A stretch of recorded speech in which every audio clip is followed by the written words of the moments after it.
مولاي صل وسلم دائما أبدا على حبيبك خير الخلق كلهم مولاي صل وسلم دائما أبدا على حبيبك خير الخلق كلهم محمد سيد الكونين والثقلين محمد أعوذ بالله من الشيطان الرجيم بسم الله الرحمن الرحيم الحمد لله رب العالمين نحمده ونصلي على رسوله الكريم أما بعد فقد قال الله تبارك وتعالى في القرآن المجيد بسم الله الرحمن الرحيم ومن الناس من يشري نفسه ابتغاء مرضات الله والله رؤوف بالعباد ماہ مبارک رمضان جس رمضان میں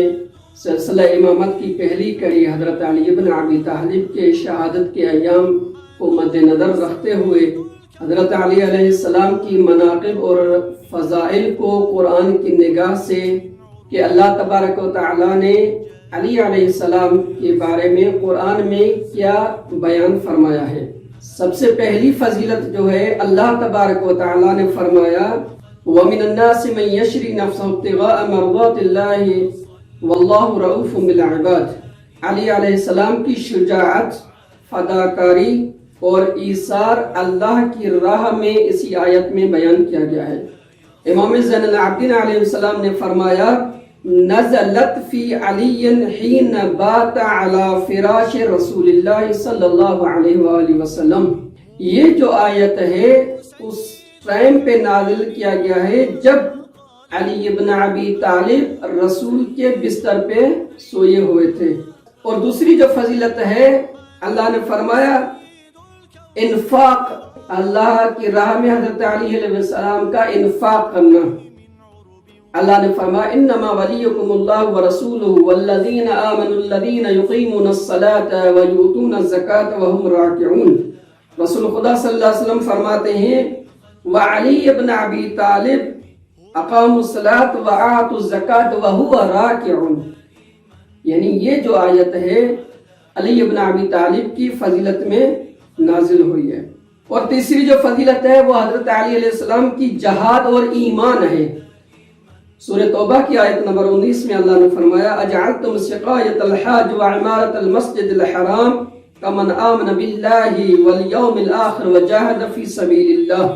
امام باقر علیہ السلام فرماتے ہیں قال نزلت فی علی وعباس وشیب قال العباس انا افضل لأن سقایۃ الحاج بیدی وقال الشبی انا افضل لأن حجابۃ البیت بیدی وقال علی علیہ السلام انا افضل فانی آمنت قبلکما ثم ہاجرت وجاہدت فرضوا برسول اللہ صلی اللہ علیہ وآلہ وسلم فانزل اللہ اجعلتم سقایۃ الحاج۔ اور چوتھی جو فضیلت ہے علی علیہ السلام کی قرآن کی نگاہ سے وہ ہے بہترین خلق اور بہترین اخلاق علی ابن ابی طالب۔ اللہ نے فرمایا ان الذین آمنوا وعملوا الصالحات اولئک هم خیر البریہ۔ امام باقر علیہ السلام فرماتے ہیں قال رسول اللہ صلی اللہ علیہ وسلم لعلی مبتدئا ان الذین آمنوا وعملوا الصالحات اولئک هم خیر البریہ هم انت وشیعتک۔ اور پانچویں جو فضیلت ہے وہ ہے حضرت علی علیہ السلام میزان اعمال ہیں۔ اللہ تبارک و تعالی سورہ انبیاء کی 47 نمبر آیت میں فرماتے ہیں وَنَزَعُوا مَوَازِينَ الْقِسْطِ لِيَوْمِ الْقِيَامَةِ فَلَا تُظْلَمُ نَفْسٌ شَيْئًا۔ اور زیارت نامہ میں بھی یہی پڑھتے ہیں السلام علی میزان الاعمال۔ اور چھٹی جو فضیلت ہے امام علی علیہ السلام رحمت الہی ہیں۔ قُلْ بِفَضْلِ اللَّهِ وَبِرَحْمَتِهِ فَلْيَفْرَحُوا هُوَ خَيْرٌ مِّمَّا يَجْمَعُونَ۔ امام محمد باقر علیہ السلام فرماتے ہیں فضل اللہ رسول اللہ ورحمتہ علی ابن ابی طالب۔ اور ساتویں جو فضیلت ہے امام علی ابن ابی طالب انسانوں کے لیے ہدایت گر ہیں۔ ہدایت کرنے کے لیے حضرت علی علیہ السلام کی ذات اور شخصیت حضرت علی کی ہیں۔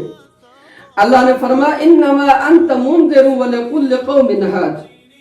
قال رسول اللہ صلی اللہ علیہ وسلم انا المنذر وعلی الہادی من بعدی یا علی بک یہتدی المہتدون۔ اور آٹھویں جو فضیلت ہے وہ حضرت علی ابن ابی طالب خداوند عالم کے محبوب ہیں۔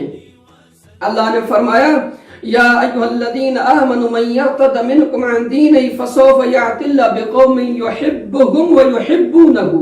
رسول خدا صلی اللہ علیہ وآلہ وسلم جنگ خیبر میں یہی فرماتے ہیں لأعطین الرایۃ غدا رجلا یحب اللہ ورسولہ ویحبہ اللہ ورسولہ قرارا غیر فرارا لا یرجع حتی یفتح اللہ علی یدہ۔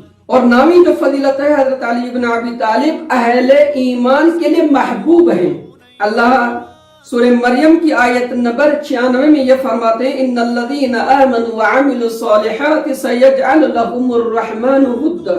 امام صادق علیہ السلام فرماتے ہیں کان سبب نزول هذه الآیہ ان امیر المؤمنین کان جالسا بین یدی رسول اللہ فقال له قل یا علی اللہم اجعل لی فی قلوب المؤمنین ودا فانزل اللہ ان الذین آمنوا وعملوا الصالحات۔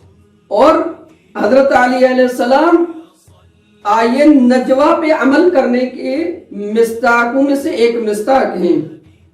اللہ نے فرمایا یا ایھا الذین آمنوا اذا ناجیتم الرسول فقدموا بین یدی نجواکم صدقہ ذلک خیر لکم واطہر فإن لم تجدوا فإن اللہ غفور رحیم۔